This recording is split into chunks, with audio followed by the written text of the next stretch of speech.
और 42वां संविधान संशोधन आया। मान्यवर, अभी अभी सुबह दूसरे सदन में वन नेशन वन इलेक्शन का बिल पेश हो रहा था। सारी कांग्रेस पार्टी और इनके साथी दल लोकसभा को, विधानसभा और लोकसभा का कार्यकाल बदलने का अधिकार नहीं है। मैं सुन रहा था, है नहीं है तो जब बिल आएगा तब चर्चा करेंगे। परंतु भाई आपने क्या किया? 42वें संशोधन से 3 जनवरी को लोकसभा और राज्य की विधानसभाओं का सामान्य कार्यकाल 5 वर्ष से बढ़ाकर 6 साल कर दिया। क्यों किया? कि अभी चुनाव होगा तो हम हार जाएंगे, इसलिए लोकसभा को ही लंबा कर दो। इतनी निर्लज्जता के साथ विश्व में कोई संविधान संशोधन नहीं हुआ होगा। मान्यवर, दूसरा, कुछ कानून पारित करने थे।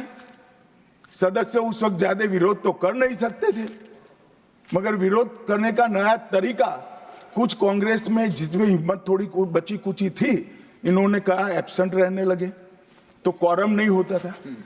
तो फरवरी 1 को संविधान संशोधन किया कि संसद और राज्यसभा में क्वारम की आवश्यकता नहीं है। वाह, 5 लोग भी है तो चला लो भाई। इसके बाद राष्ट्रपति शासन की अवधि, खड़गे साहब, किया है तो सुनना पड़ेगा, हिम्मत के साथ सुनना पड़ेगा। मान्यवर, राष्ट्रपति शासन की अवधि 6 महीने तक बढ़ा दी। मान्यवर, ये 4 संशोधन, मैं समझ रहा हूं क्यों गुस्सा आ रहा है, मान्यवर। Sir, he is not yielding. Honorable Home Minister is not yielding. Are you yielding, sir? मान्यवर, मैं आपको एड्रेस करूंगा।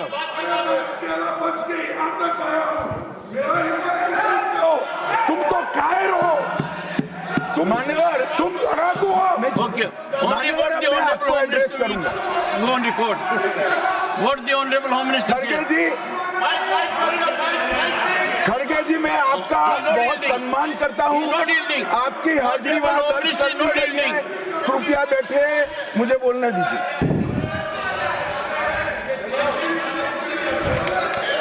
मान्यवर, ये चारों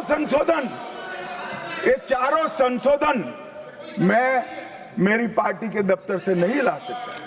ये चारों संशोधन संविधान में हुए, किसी को अदालत ने निरस्त किया, किसी को जनता पार्टी की सरकार आई तब उसको निरस्त किया, कुछ लिंगरिंग टेस्ट में रह गए, पर ये चारों संशोधन वास्तविकता है। ये 4 संशोधन से कांग्रेस पार्टी की संविधान सुधार करने की मंशा क्या है? एक में हम पर केस न हो, दूसरे में हम चुनाव हारने वाले तो समय बढ़ा देना, तीसरे में मेरे पर जांच नहीं हो सकती, और चौथे में नागरिकों के संविधान प्रदत्त अधिकारों को समाप्त करना। ये उद्देश्य बताते हैं। अब मैं हमारा 4 संशोधन लेकर आता हूं। मान्यवर, सबसे पहला संशोधन नरेंद्र मोदी जी ने सरकार में किया। 101वां नंबर भी अच्छा आया है। 101वां संशोधन 1 जुलाई 17 को हम जीएसटी को लेकर आए मान्यवर, और इस देश के अर्थतंत्र को रिदम में लाने का। कश्मीर से कन्याकुमारी और कामाख्या से द्वारका तक विशाल फैले हुए देश को जीएसटी के तहत 100 अलग अलग बिक्री करके कानूनों को समाप्त कर कर, लोगों की हालाकी खत्म कर कर एक कानून लाने का काम नरेंद्र मोदी जी ने किया, और वो लोगों की भलाई की। कल की डिबेट मैंने पढ़ी है, कोई सदस्य बोले कि नरेंद्र मोदी जी ने विरोध किया था। मैं रिकॉर्ड पर कहता हूं, हां, नरेंद्र मोदी जी ने विरोध किया था। किस मुद्दे पर किया था? आप जीएसटी तो लाना चाहते थे, मगर राज्यों को कंपनसेशन की गारंटी देना नहीं चाहते थे। हम जीएसटी भी लाए और राज्य को विकास दर के हिसाब से कंपनसेशन की गारंटी भी दी। इतना ही नहीं, गारंटी का 10 साल तक पालन करने का काम भी भारतीय जनता पार्टी की नरेंद्र मोदी सरकार ने किया। हम संशोधन लाए देश के अर्थतंत्र को सुचारू बनाने के लिए। दूसरा संशोधन लाए, 102वां संशोधन, national commission of backward class को संवैधानिक दर्जा देने का काम किया।